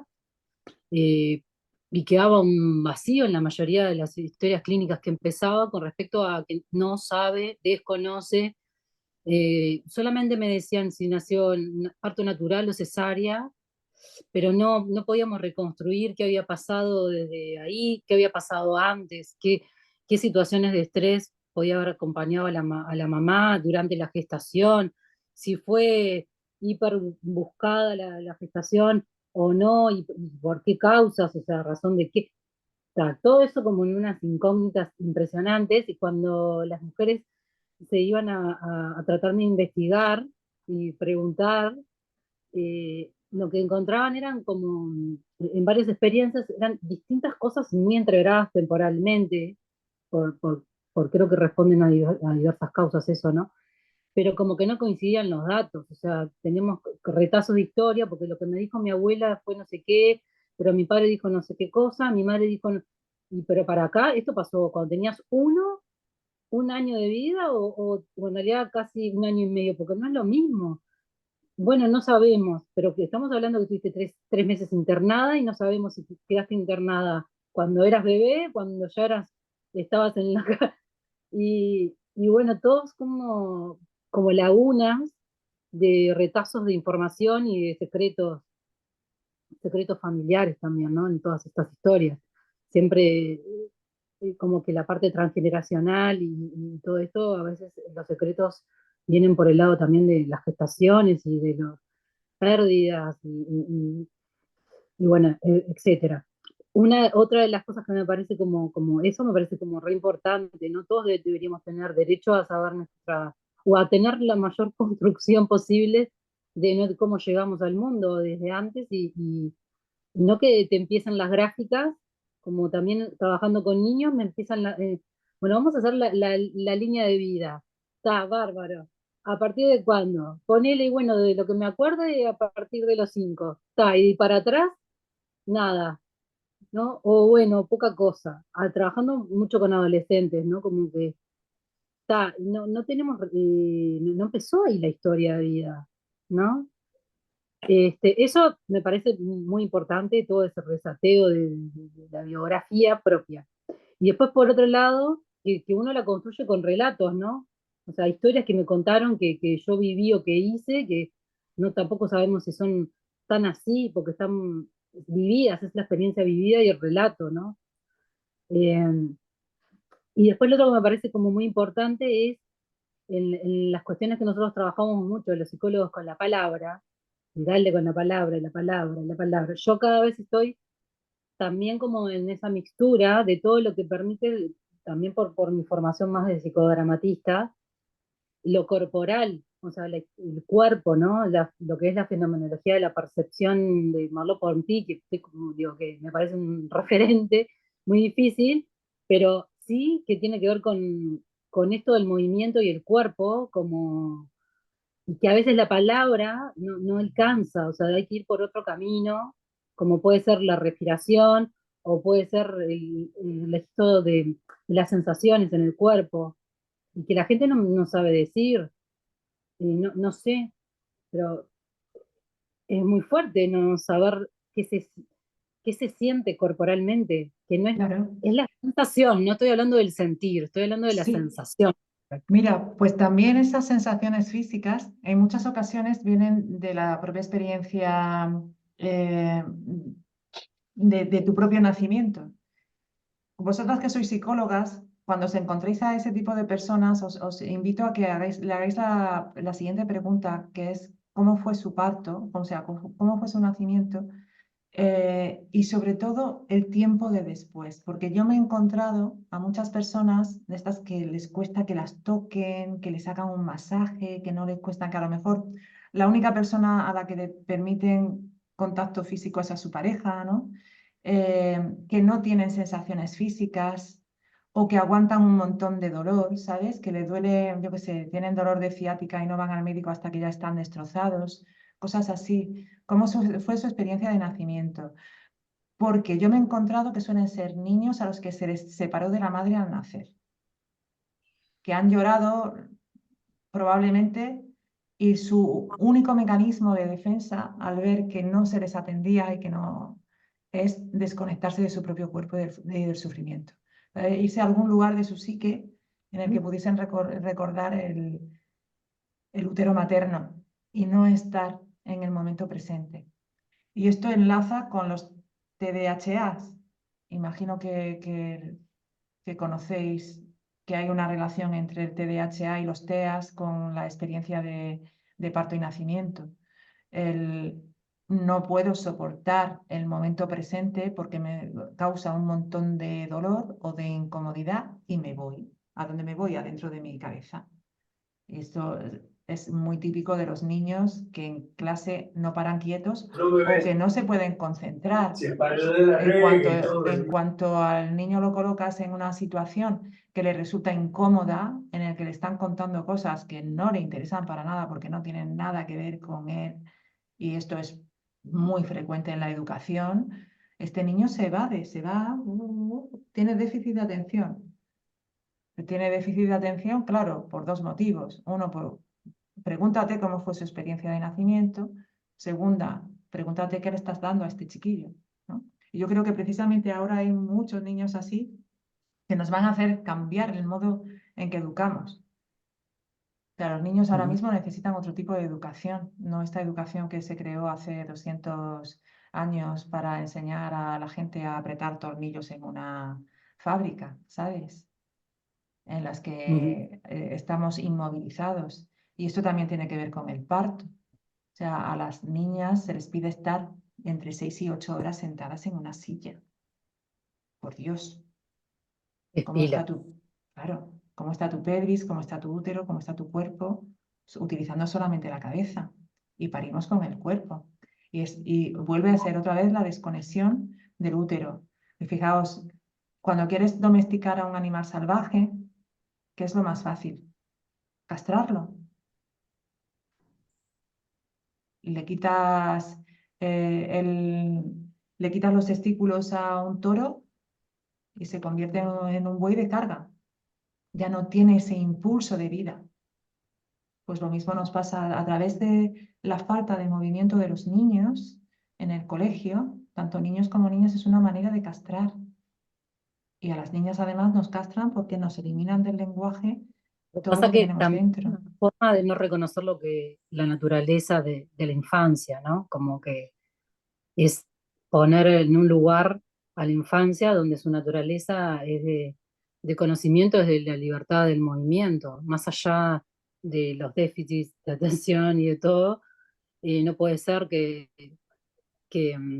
bueno, en la educación secundaria acá, los adolescentes, por ejemplo, mi hijo que tiene 15, tienen 5 minutos de recreo, 5 minutos de recreo, y el resto están sentados, después tienen educación física, lo que quieran. Pero yo digo, ¿pero quién dijo que tenían que tener 5 minutos de recreo? Porque yo también tuve lo mismo. Es re poco. O sea, desde las 7:30 de la mañana hasta la 1. 5 minutos entre materia, no te da para nada, no comen, no hacen nada más que, no sé, es como algo que yo no logro Sí, todavía entender, pero sí tiene que ver con que el cuerpo tiene que estar en una posición que es en una silla. Tiene que estar en una silla en esa forma que le da la silla, porque tampoco es que puedan cambiar su postura en la clase, como, bueno, ¿no? Como flexibilizando. sí, sí, Y es muy efectivamente. distinto en las escuelas que son acá, que son artísticas, públicas, que por suerte mi hija puede ir a una, el cuerpo tiene otra mirada, entonces los niños están no hay clases que no tienen banco, o sea, tienen que estar en el piso, o sea, es otra forma, pero lo que pasa que ahí no es la propuesta, es del arte, desde la danza, desde otro tipo de recursos, no, pero sin embargo tienen literatura. Entonces es porque es otra forma de transmitir conocimientos y donde se reconoce el cuerpo, el cuerpo le tiene un lugar en el saber. En los otros dispositivos, el cuerpo tiene que estar domesticado, como disciplinado. Efectivamente. Muy Y bien, bueno, pues hablando del cuerpo, llevamos mucho tiempo sentadas sí, bien, y os prometí que os iba a dar un recurso para vosotras. Os lo voy a dejar en un vídeo. Tengo un vídeo en mi canal de YouTube que se llama Desprograma y sana tu útero, que es una meditación dinámica que aúna, pues eso, la guía de la meditación con movimiento y con respiración. Esta meditación en concreto no es para mujeres embarazadas, ¿vale? No es que no la puedan hacer, pero hay otras que son mejores, pero es para las mujeres en general, ¿vale? Así que os recomiendo que la hagáis. Os voy a dejar el link por aquí eh, por el chat y también Sol, si te apetece, si te parece bien, cuando vayas a subir el vídeo a tu canal de YouTube, lo dejas en la descripción, debajo del vídeo, el link para que lo puedan ver. De todas formas, yo te lo paso por privado por si acaso se te pierde o lo que sea. El vídeo se llama Desprograma y sana tu útero. Está en el canal de YouTube del método Laxmi. Os recomiendo mucho que lo hagáis porque esta es una meditación que se realiza tumbada. Pues tumbada en el colchón antes de dormirte, por ejemplo, te va a ayudar muchísimo a relajarte. Y es una meditación que tiene como 600.000 visualizaciones o algo así. Y hay comentarios de mujeres que han tenido reglas dolorosísimas durante años y que practicando esta meditación han dejado de tener dolor en la regla. Tiene, eh, sí, es una meditación que está bueno como repetirla, como no hacerla sí, una vez, que tenga como toda sí, meditación. como todas las meditaciones. A ver, todas las meditaciones tienen un efecto muchísimo mayor si las repites, claro, con frecuencia. Pero me he encontrado que, por ejemplo, con esta meditación, en algunas ocasiones, solamente practicándola una vez, ya hay cambios. Yo recomiendo practicarla a lo largo de por lo menos 3 ciclos menstruales. Y me refiero al ciclo completo, no cuando tienes la regla, sino durante 3 meses. A diario, 3 veces a la semana, lo que sea, pero que tengas un poco de disciplina practicándola porque hay una serie de efectos. Em, También hay mujeres que cuentan que tenían miomas uterinos y que se les han reducido o han desaparecido, ¿vale? Y esto no es esoterismo, ¿vale? Hay una explicación científica detrás de esto, en concreto en cuanto a los miomas, pero no me quiero extender aquí para contarla. Eh, Os animo a que la practiquéis y espero que os guste. Y también os animo a que os vengáis, que dentro de unos días, el día 10 de junio, voy a ofrecer un curso intensivo introductorio a la certificación del método Erasmi. He creado unos estudios de certificación para profesionales que quieran trabajar con mi metodología, con mujeres embarazadas y con mujeres en su posparto, aunque ya os digo que la metodología realmente es válida para todas las mujeres en general. yo tengo un trabajo específico con mujeres en fertilidad, en procesos de fertilidad, y, y muy pronto vamos a sacar un programa para el ciclo menstrual en general, o sea, para mujeres que en principio no tienen problemas de fertilidad ni se quieren quedar embarazadas, pero tienen muchísimos beneficios, ¿no? Y bueno, pues ahí voy a estar compartiendo un montón de información sobre el método, sobre los resultados y también meditaciones, ejercicios, etcétera, etcétera, para que vosotras podáis practicar y para que sea una ventana abierta a la metodología. Y si queréis después profundizar más y convertiros en profesionales del método Erasmi, pues que hagáis la certificación y forméis parte del equipo, que me encantaría, más que nada porque creo que es fundamental acabar con la cadena de maltrato del cuerpo de la mujer y por extensión del cuerpo del bebé, porque a lo mejor no todas las mujeres vamos a parir, pero todos los niños van a nacer y es muy necesario cuidar de ese proceso porque es una prevención para muchísimos traumas, tanto maternos como neonatales, ¿no? Y es un trabajo muy bonito para una misma como profesional. Bueno, muchas gracias, Aixa. No sé si las compañeras que están presentes quieren compartir algo. Recordame cómo accedemos a ese curso introductorio del 10 de junio, porque no sabemos Pues, cómo. ¿qué te parece si te dejo un link a ti para que se lo mandes a la base de datos de las personas que se han apuntado a este? Y también lo puedes dejar debajo de este vídeo en la descripción del vídeo cuando lo subas a YouTube. Yo te agradezco si nos mandas al grupo que has formado. Sí, Sí, el grupo que has formado de WhatsApp, si me puedes mandar. ¿A cuál de los grupos? Porque al grupo, A ver, perdón. sí,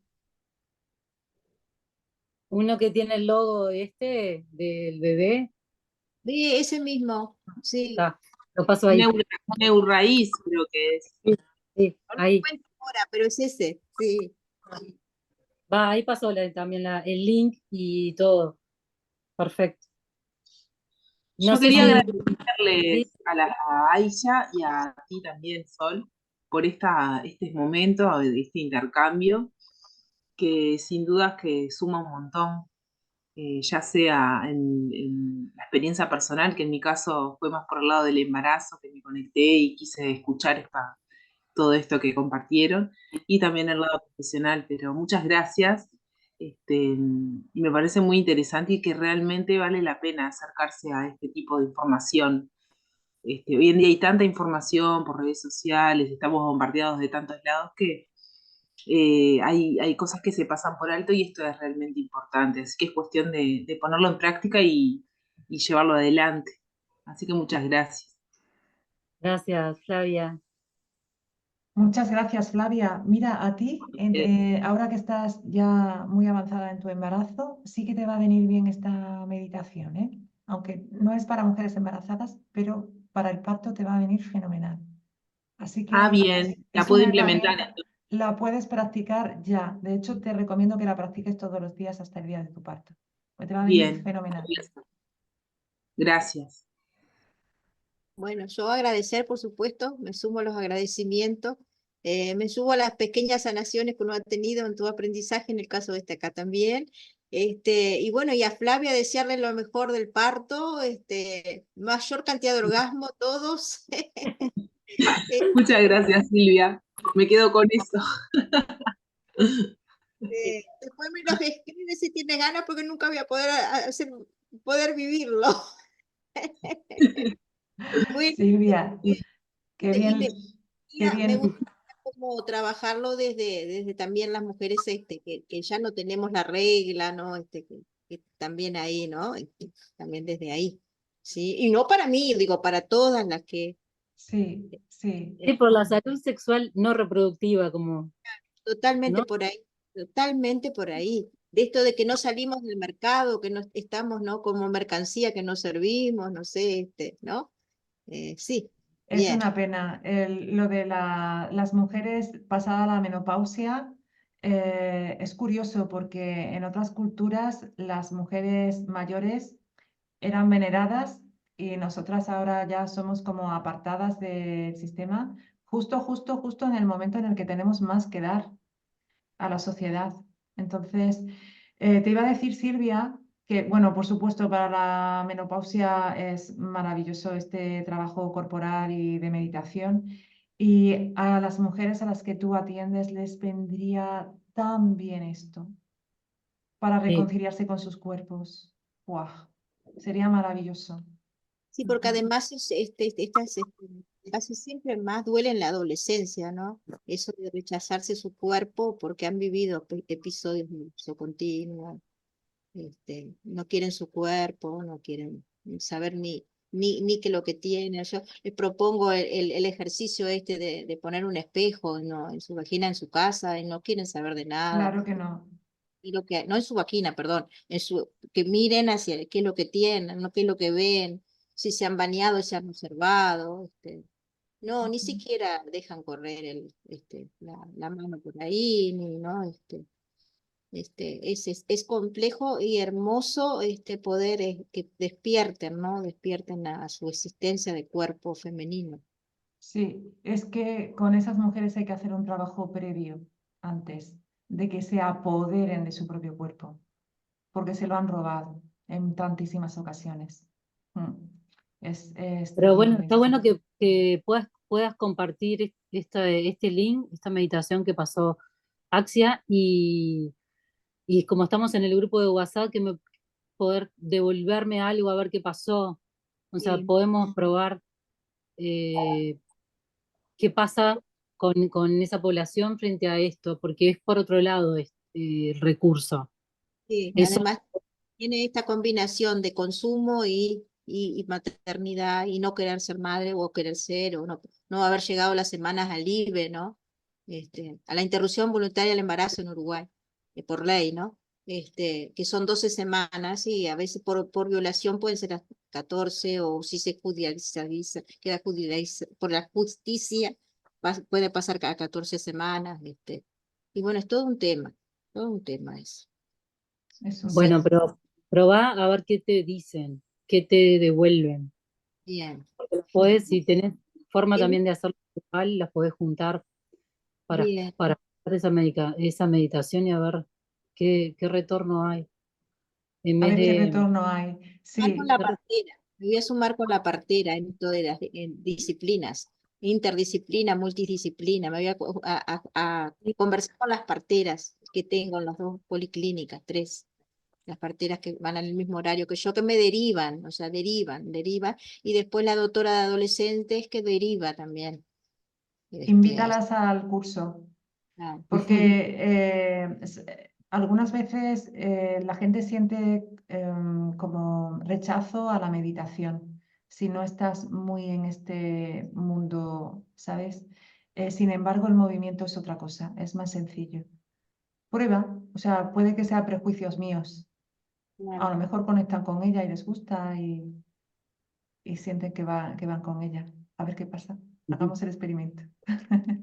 Hagamos, Claro. bárbaro. Estamos en contacto. Mi corazón. Muchas El grupo de gracias. respaldo desde la raíz, en ese estoy. Sí, Grupo de está, respaldo. ¿Eh? dale, Sí, bárbaro. bien. Estamos en contacto. Continuación de lo maravilloso de vivir. Continuemos. Bueno, Estamos en Un contacto, claro. abrazo. Un Muchísimas abrazo muchas grande. gracias. gracias. A todas. Gracias. Gracias. Un abrazo. Hasta Chao. luego. Chao, chao. Chao, chao.